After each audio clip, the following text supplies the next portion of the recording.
अब हमनी को हम मंगल के दाता विघ्नहर्ता भगवान गणेश जी के दरबार में चलब। हाँ तो देखी नु चाचा का हो सीजन के फल खाई जाला। हाँ खाई जाला कि ना? सीजन के सब्जी सीजन के चीज खाई जाला। अब तो सब्जी तब कोल्ड स्टोर में 12 मास गोभी मिला तब बंदा गोभी टमाटर मिला, लेकिन वो स्वाद ना मिले जब ओकर सीजन हो जौन ओकर स्वाद रहल। ब्यास के सीजन का होला?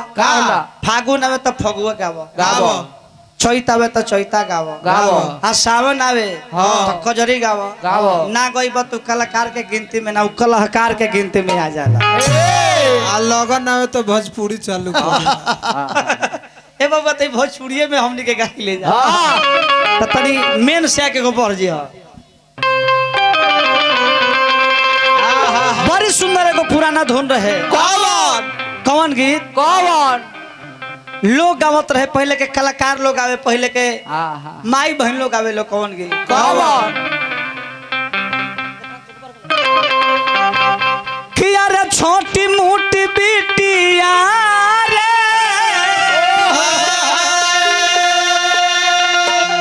हे सावन में झूला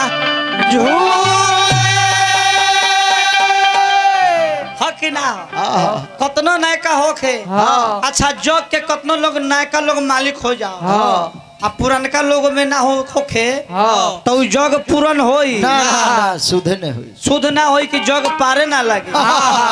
नायका लोग मार के भाग जाई, जग भाड़ में जाओ चल भाई हटा।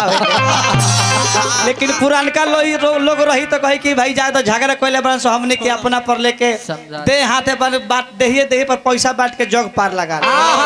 तो गणेश जी के दरबार में लाए के बाद लेकिन फास्ट में रही है लेके कहल के बाबा अरे गौरी के लाला ना बा हो सुमिरन में हमारा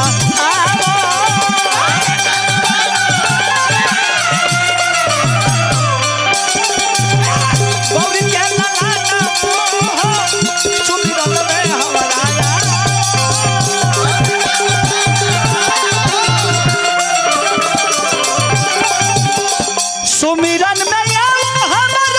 सुमिरन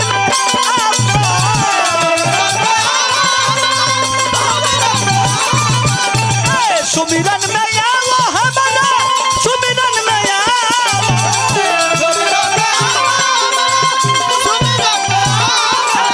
अब पूजी में चलाना सुमिरन में हमारा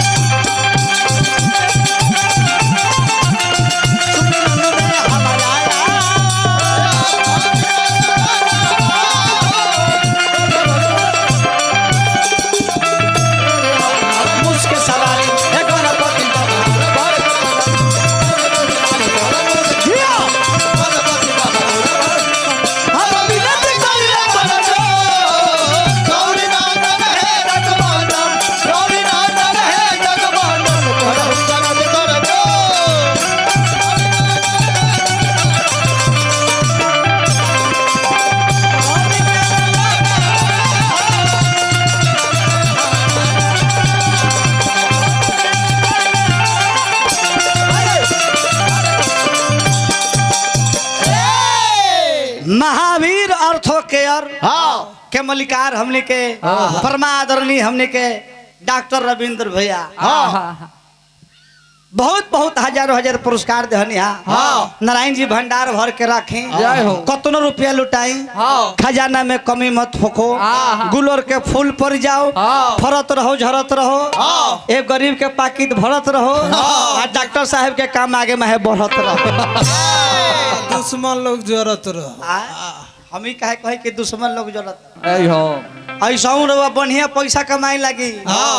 डॉक्टर साहब के ना अपनों पर देख ले बढ़िया नाम हो जाए तनी बढ़िया गाड़ी से घूमे लगे, तनी बढ़िया कपड़ा पहने लगे तो देखे रहो दुश्मन खोजे लगे नहीं खे, दुश्मन और अपने पटीदारे हो जाए। सही बात है, दुनियादारी बात हो। वो खोजे के काम नहीं खे ना नायका परी रंगदार बना तो पैसा वाला बना। हम एक देखले नहीं खी पहले खाए ला दिक्कत रहे जे रंगदार बनता है दुनिया के है नियम गलती कहनी है ना। अच्छा चाचा कतनो राम जी के हनुमान जी के दुर्गा जी के काली जी के सब लोग का पूजा कर पूजा जरूरी होला काहे के पूजा ना करब तो मन के शांति ना मिले ना। लेकिन सब पूजा जरूरी बा अब माई बाबूजी के सेवा नहीं खेो तो वो पूजा बेकार बा। अरे देवघर जाके शंकर जी के जल ढारम आमिर जाके अंबिका भवानी माता के प्रसादी चढ़ाए तो आशीर्वाद में हेलो कह के बबुआ तारा पूजा से खुशी हो कब हमरा खुश करे से पहले तू अपना माई बाबूजी के खुश रख गलती कर ना। जिस घर में माता पिता हंसते हैं उसी घर में देवी देवता बसते हैं और जिस घर में माता पिता रोते हैं उस घर में देवी देवता नहीं होते।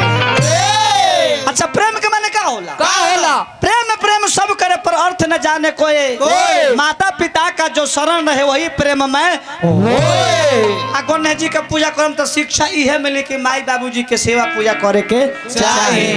आ दूसरी का शिक्षा का मिलेला कि संगत तो दोस्ती कैसन से करे के चाहिए। एगो मास्टर से साहब से दोस्ती करब तो जरूर सिखा दी और कुछ तो ना सिखब तेरा मन नहीं होगा तो जरूर सिखा दी क से कबूतर ख से खरगोश आ ग से गादा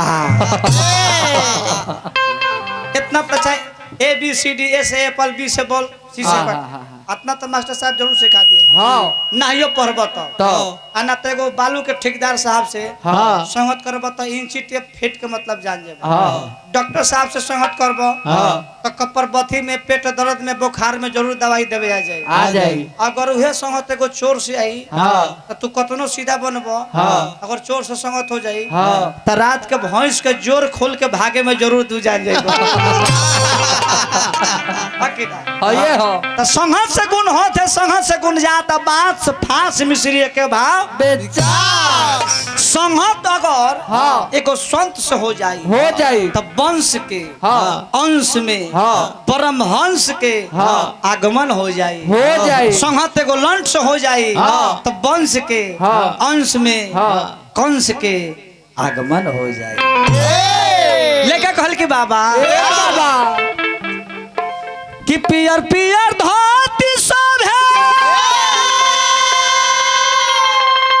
हर पियर जनेऊआ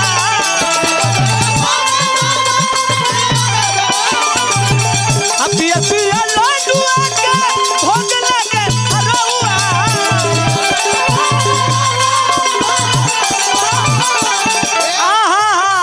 दे दो दारा सन सुमिरन में हमारा